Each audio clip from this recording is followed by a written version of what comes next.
রং তুলি নিয়ে যেহেতু টুকিটাকি কাজ করা হয়, তাই মাঝে মাঝে কিন্তু নিজেকে রং মিস্ত্রিও সাজতে হয়। আসসালামু আলাইকুম, আশা করি সবাই অনেক অনেক ভালো আছেন। আমিও আলহামদুলিল্লাহ অনেক ভালো আছি।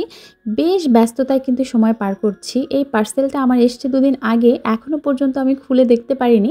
সেজন্য রাতের বেলা এই পার্সেলটা একটু খুলে দেখছি যে আসলেই প্রোডাক্টগুলো ঠিকঠাকভাবে এসছে কিনা। আমি বেশ কিছু ওড়না এবং পাঞ্জাবি অর্ডার করেছিলাম, আর এগুলো আমি অর্ডার করেছিলাম light fashion by Cynthia page থেকে।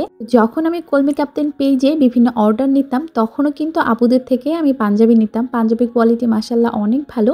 আমি আসলে এখানে একটু চেক করে দেখছিলাম যে আমার কালারগুলো সব ঠিক আছে কিনা, কারণ ছবির সাথে দেখা যায় যে কালারটা একটু হালকা বা ডিপ হয়ে যায়। তো যে পাঞ্জাবিগুলো নিয়েছি সেগুলোতে আসলে আমি একটু রং তুলি দিয়ে কিছু কাজ করব, সেজন্য আমার রঙও তৈরি করতে হবে। তাই ভাবলাম যে আপনাদের সঙ্গে শেয়ার করে দেই যে কিভাবে রংটা প্রস্তুত করতে হয়।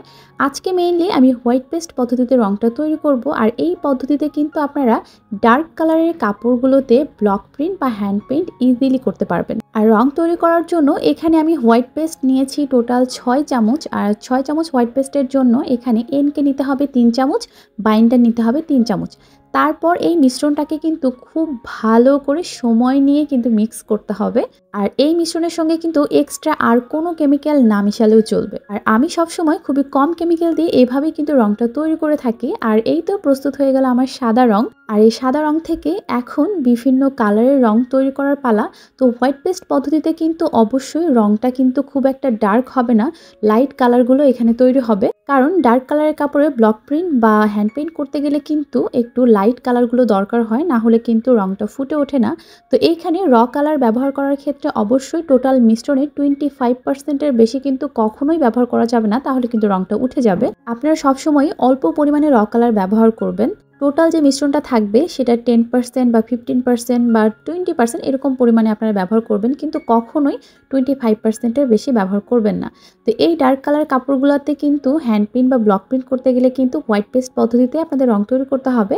আর এই যে এই লাইট কালারের কাপড়, এগুলোতে গাঢ় রং দিয়ে ব্লক প্রিন্ট করার ক্ষেত্রে কিন্তু নিউটেক্স পদ্ধতিতে রংটা তৈরি করতে হবে।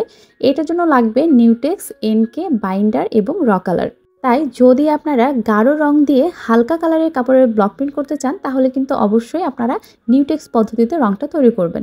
আর হোয়াইট পেস্ট পদ্ধতিতে এখানে যদি আপনি র কালার পরিমাণটা অনেক বাড়িয়েও দেন, তারপরও কিন্তু ডার্ক কালার তৈরি করতে পারবেন না, গাঢ় কালার তৈরি হবে না, সবসময় কালারটা হালকাই থাকবে। আর আপনারা যদি হালকা কালারের কাপড়ে গাঢ় রং দিয়ে নর্মাল পেইন্ট করতে চান, ব্লক প্রিন্ট না নর্মাল পেইন্ট, তাহলে শুধুমাত্র র কালারের সঙ্গে এনকে এবং বাইন্ডার যোগ করে কিন্তু রংটা তৈরি করে নিতে পারবেন। এক্ষেত্রে কিন্তু আপনাদের নিউটেক্সটা না ব্যবহার করলেও চলবে।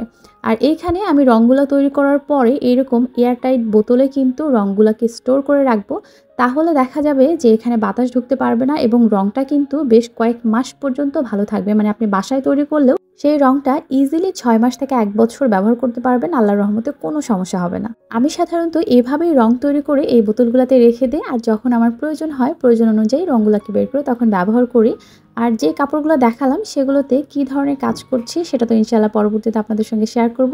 সবাই অনেক অনেক ভালো থাকবেন, সুস্থ থাকবেন, আর অবশ্যই কিন্তু মি মা অ্যান্ড আয়াতের সাথেই থাকবেন। আমাদের আজকের ভিডিও আপনাদের কাছে কেমন লাগলো সেটা অবশ্যই চাইলে কমেন্ট করে জানাতে পারেন। আজকের মতো আল্লাহ হাফেজ।